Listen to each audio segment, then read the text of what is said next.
Երկրորդ աշխարհամարտի պատճառները և նպատակները։ Երկրորդ աշխարհամարտը սկսվեց 1939 թվականի սեպտեմբերի 1-ին, երբ Գերմանիան հարձակվեց Լեհաստանի վրա։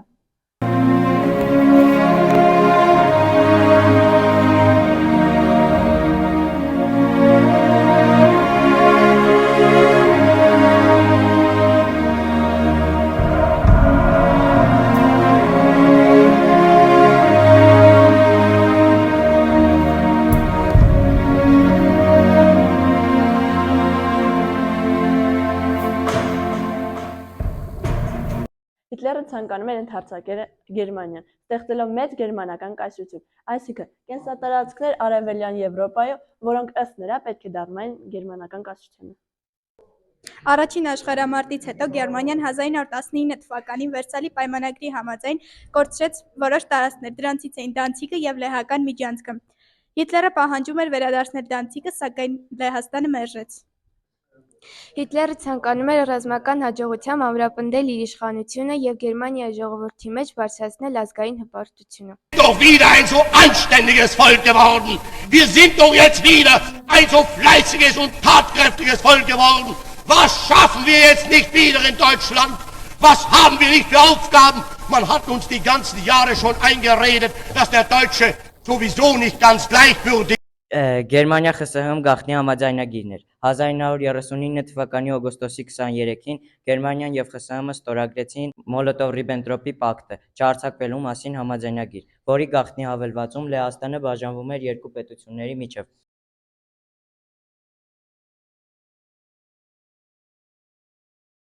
Գերմանիան ընդամենը մեկ ամսում նվաճեց Լեհաստանի մեծ մասը։ Խորհրդային զորքերը սեպտեմբերի վերջին գրավեցին Արևմտյան Բելառուսիան և Արևմտյան Ուկրաինան, որոնք 1920 թվականից Լեհաստանի կազմում էին։ Տարածքները միացրեցին ուկրաինական և բելառուսական ԽՍՀՄ-ների, Լեհական պետությունը դադարեց գոյություն ունենալուց։ Մեծ Բրիտանիան և Ֆրանսիան պատերազմ հայտարարեցին Գերմանիային, որովհետև նրանք ունեին ընդհանուր դաշինք և պարտավորություն Լեհաստանի հանդեպ։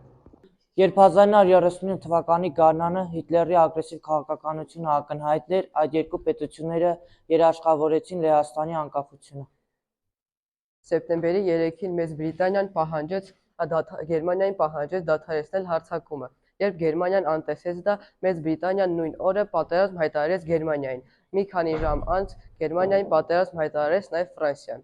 Սակայն, չնայած պատերազմ հայտարարելուն, Մեծ Բրիտանիան և Ֆրանսիան անմիջապես ռազմական գործողություններ չսկսեցին, և դա տևեց մինչև 1940 թվականի գարնանը։ Այն պատմության մեջ հայտնի է որպես տարօրինակ պատերազմ անվանմամբ։ Իսկ ինչու էին Ֆրանսիան և Մեծ Բրիտանիան հապաղում օգնություն ցույց տալ Լեհաստանին։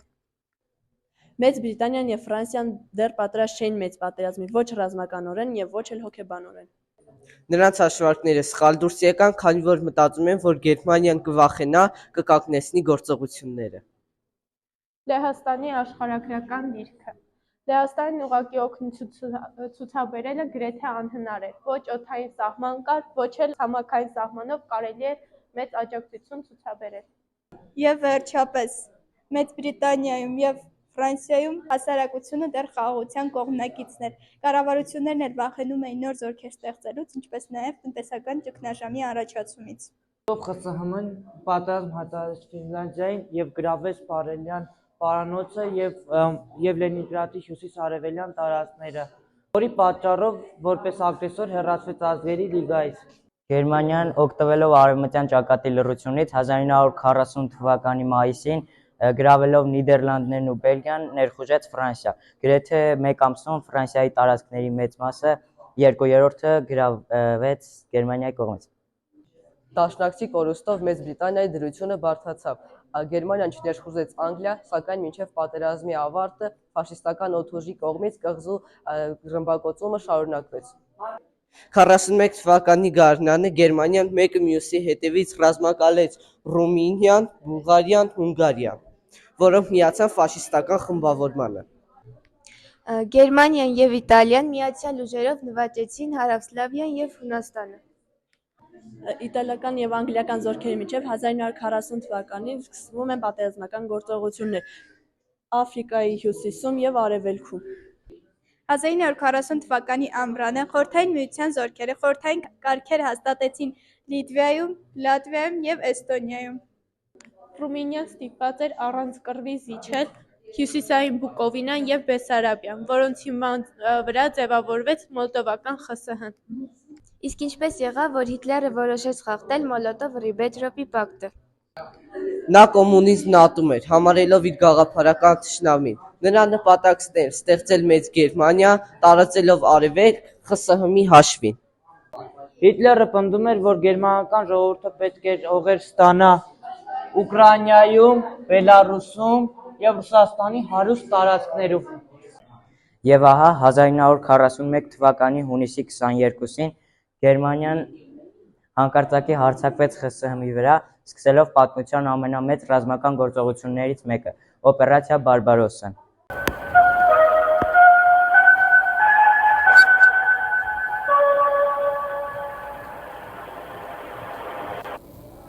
Внимание! Внимание! Говорит Москва. Передаем важное правительственное сообщение.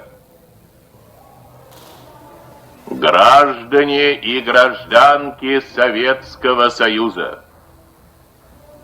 сегодня в 4 часа утра, без всякого объявления войны, германские вооруженные силы атаковали границы Советского Союза. Գերմանիան ներխուժեց ԽՍՀՄ-ի տարածք 3 ճակատներով՝ դեպի Ուկրաինա, Լենինգրադ և Մոսկվա։ Սկսվեց ԽՍՀՄ-ի հայրենական մեծ պատերազմը։